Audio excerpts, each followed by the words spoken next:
100 tayo ka. Mas maraming music.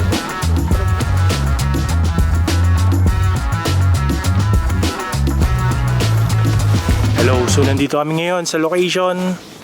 Dito naman kami sa Porac, no? Favorite spot namin to eh. So mag-shoot kami ng roster reveal. So 3 episodes yon. Yung shoot namin ngayon para sa Omega. So basically isang concept lang naman yung 3 episode na yon. Parang post-apocalyptic nga. Tapos, ayun, dito yung scene ng Omega. So first shoot namin sa initan agad. So, yun, makikita niyo mamaya kung paano namin i-shoot yung mga bagay-bagay dito. So, yun, see you later. Bye! Kailangan ko ng isang mag-iinit yung mag-uukay. Parang siya mag-trigger ka na. Mag-shoot ka na dito eh. Mas.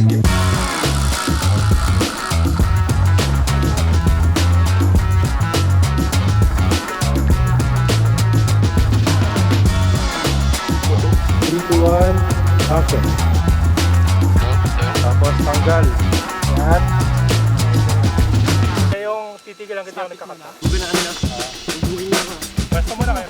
Natutulog na kaya ako. Oo, nakikita ka na. Pwede ang gulong mo pag ano, para hindi kayo... Action! Go! Fight! 1, 2, 3, gulong! Yan, away!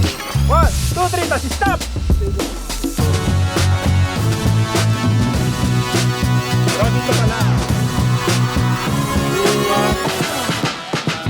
So ayun guys, tapos na tayo sa second set ng ating video. Kanina paikot-ikot kami dyan, kumuha kami ng mga angle para dun sa mga shot namin. Nakatapos na kami ng mga 3 sequences. And ayun, mga maangas na shot lang, close up, wide. Then inaano lang namin, ina-establish lang namin yung lugar. Mas maganda dito guys, tingnan mo. Ganda dyan, Porac, Pampanga. Solid mag-shoot. Medyo mainit lang pero walang kwenta yung init na yan.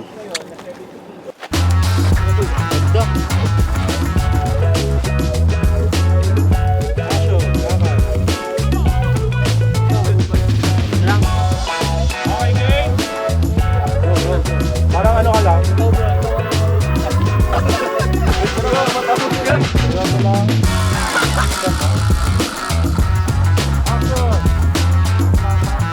Tapos Yoshi, go. Tapos na naman. Okay, rolling. Tapos cut. Sabi ko lang, kaya pala lagi na nanalo yung TNC. Napalipit talaga nila. Pati yung mga ang tawag na mga crew. Sobrang gagaling. Ang tawag dyan? Yung mga gumagawa. Ang lipit nila. Pati si Direk, pati nag-video. Lipit.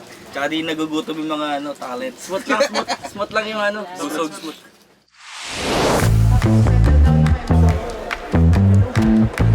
Let's try nga. So yun guys, nasa second location na kami. And dito kami sa Mandaluyong. Ang scene dito is post-apocalyptic pa rin. Tapos, ano boy? Sorry to interrupt you. Why? Magpe-framing na daw doon. Praying? Praying. Akala ko praying. Sige. Basta magpa-praying na kami. Framing pala din. Tapos, yeah.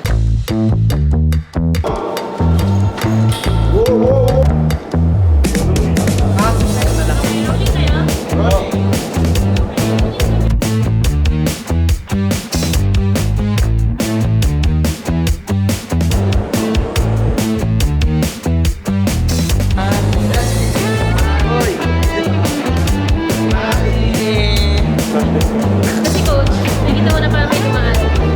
Kaya ka tatakot.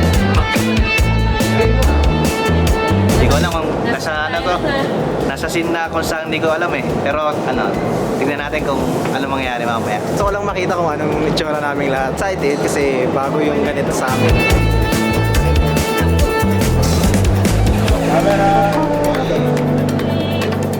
Anytime. Pintuan. Busy na sila.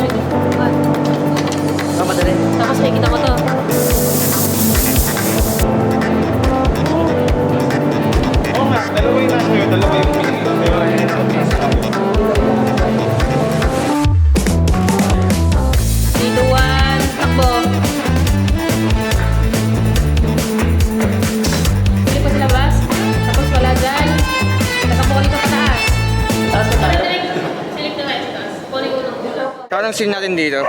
Dito sa... Ngayon, magsiset up pa lang tayo ng mga ilaw Ilaw. dito ngayon. Kasi ito, talagang hinabol natin yung gabing scene Ah.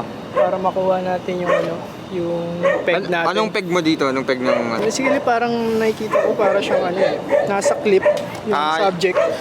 So, city view yung kita. Pero dapat Clip daw. post-apocalyptic. So, parang mangyayari, sira-sirang building ang gagawin niya sa'yo. Ito bakit itong mga building niyan. Magiging sira-sira sa VFX. So, ayun. Sirain natin yan. Ah. Sirain mo, Eddie. Ikaw yung bahala sa kasinito. Kaway kayo.